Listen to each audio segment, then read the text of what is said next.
Twitter space అందరూ కూడా ఇదే మాట.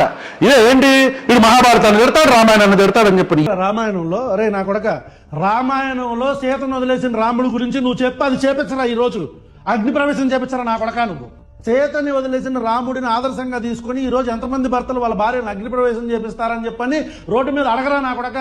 లేదంటే మహాభారతం తీసుకొచ్చి ద్రౌపదిని చీరలాగారు, మన ఇతిహాసాలు చెప్పినాయి అని చెప్పరా నా కొడక. నువ్వు ఏం చేస్తున్నారు మరి క్రిస్టియన్స్?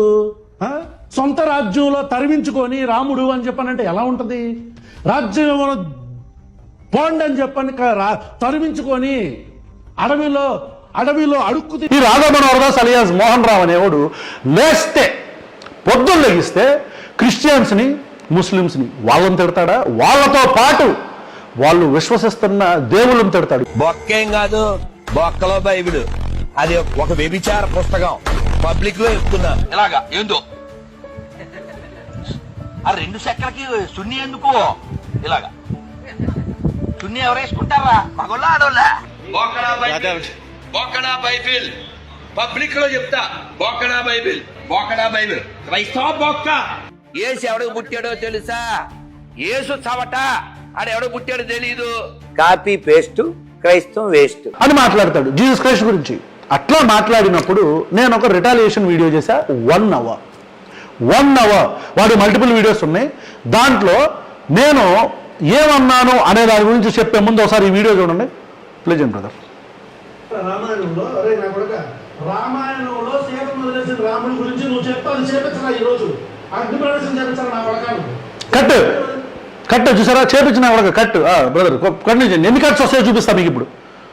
రాముడిని ఆదర్శంగా తీసుకుని ఈ రోజు ఎంతమంది భర్తలు వాళ్ళ భార్యను అగ్ని ప్రవేశం చేపిస్తారని చెప్పని రోడ్డు మీద అడగరా నా కొడక.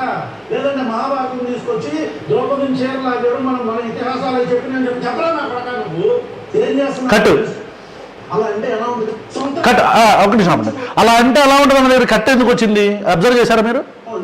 అలా అంటే ఎలా ఉంటుంది అనే దగ్గర ఎందుకు కట్ వచ్చింది చూడండి. రాముడిని నేను తిట్టాను కదా, వీళ్ళ ప్రోపగండా, మన పవన్ కళ్యాణ్ గారు అండ్ బ్యాచ్ ప్రోపగండా ఇది కదా. రాముడిని తిట్టాను కదా, ఇప్పుడు నేను రాముడిని తిట్టాను కదా, ఆ కట్ చేసిన బయట కాకుండా యాక్చువల్ బయట చూడండి ప్లీజ్ రాజా. ఫుల్ వీడియో కొట్టించుకోనంటే ఇప్పుడు వాళ్ళు కూడా క్రిస్టియన్స్ ముస్లిమ్స్ పొద్దున్న వచ్చి రాముడు అని చెప్పనంటే ఎలా ఉంటుంది? కూడా క్రిస్టియన్స్ ముస్లిమ్స్ వచ్చి సొంత రాజ్యంలో తరలించుకొని రాముడు అని చెప్పనంటే ఎలా ఉంటుంది? రాజ్యంలో పోండి అని చెప్పని తరలించుకొని అడవిలో అడుక్కు తిని ఆయన రాముడి గురించి మాట్లాడితే ఎంత గణనీయం, ఎంత దారుణం అది. అంటే కొన్ని కోట్లాది మంది హిందువులు పూజిస్తున్న ఒక దేవుడి గురించి, ఆరాధిస్తున్న ఒక రాముడి గురించి తప్పుగా మాట్లాడితే అది దేవదోషం కాదా? అలా అంటే ఎలా ఉంటుంది? ఆ కట్టెందుకు తెలుసా? అలా అంటే ఎలా ఉంటుందో అది తప్పు కదా. తప్పు కదా. ఆ మాటలు మాట్లాడకూడదు కదా.